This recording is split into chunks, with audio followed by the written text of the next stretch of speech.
Book 307. Good morning, good morning. Welcome back to Morning Motivation with Matthew Daniels, and today I'm going to tell you guys about the soapbox that sparked a revolution.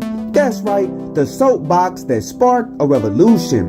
But what is Matthew Daniels talking about? A long time ago, in a kingdom called Valaria, a king stood on the balcony of his palace and looked out over the expanse of his kingdom. This king, who was one of my ancestors no less, had heard whispers that his people were growing tired of the deplorable conditions they lived under. Everyone knew the king's treasury was stocked full of gold, diamonds, and untold riches, but the regular citizens of the land were poor and destitute. As the king looked out over the many homes, he could not see off in the distance that a man was walking into a certain neighborhood with a soapbox in his hand.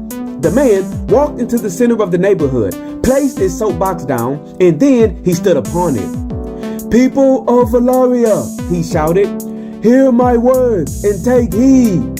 The man then went on to speak about how evil and wicked the king was, and he pointed out that the people were poor and destitute. He told them that the only way in which they could change their circumstances was to rally together and spark a revolution in the kingdom. His words ignited a fire in the people because he said all of the things that they were thinking themselves, and he said it with passion and zeal.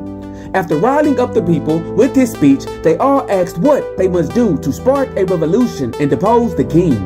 The man with the soapbox told them to donate money and arms to the cause, and he said that all men of fighting age should prepare to fight the king's men. The people, tired of their deplorable lives, promptly gave the man money and arms, and certain men of fighting age said they would follow him into battle. Next, the man with the soapbox went to the next neighborhood with a few people following him, and he stood upon his soapbox again. "People of Valaria," he shouted, "hear my words and take heed." The man said the same thing he said in the first neighborhood, and his speech had the same result. The people gave him money and arms, and the men of fighting age agreed to follow him into battle. The man with the soapbox then went to the next neighborhood and repeated the same process. Over time, the man went to every neighborhood in Valaria, rallied the people, collected money and arms for a revolution, and more men of fighting age followed him. The man with the soapbox then led the people to the doors of the king's palace and demanded to see the king. He said that if the king did not hear their complaints, there would be a revolution. The king, seeing a large angry mob at his doorstep, ordered his men to bring the man with the soapbox inside so that he could speak on behalf of the people.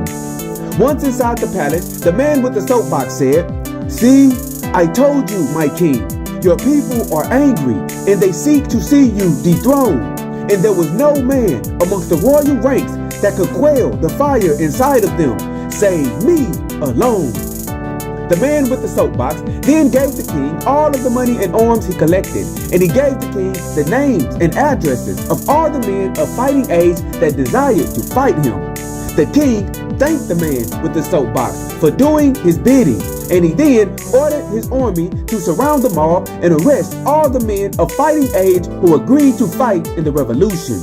The king then gave the man with the soapbox a powerful position within his courts and said that he was the only man in history who ended a revolution using nothing more than a soapbox.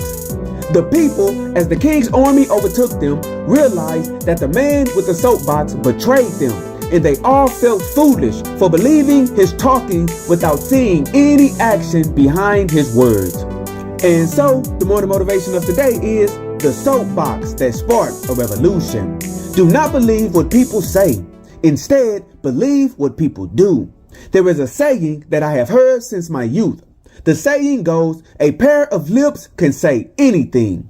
All too often, people come around us telling us all the things we want to hear. And because they can articulate the thoughts of our hearts, we assume that they really do feel like we do, when in reality, they could be working for those who want to see you destroyed. Today, beware of slick words and forked tongues. Make people show you what they are about as opposed to simply running their mouths, and always strive to do that which is good. And remember, you are awesome, you are amazing, you are wonderful, and you are great. And you are going to change the world. I just hope I'm still alive to see it, family. I'm out. Good morning. To order books in the Morning Motivation with Matthew Daniels book series, search Morning Motivation with Matthew Daniels on Amazon.com or visit www.dandyandbigherm.com.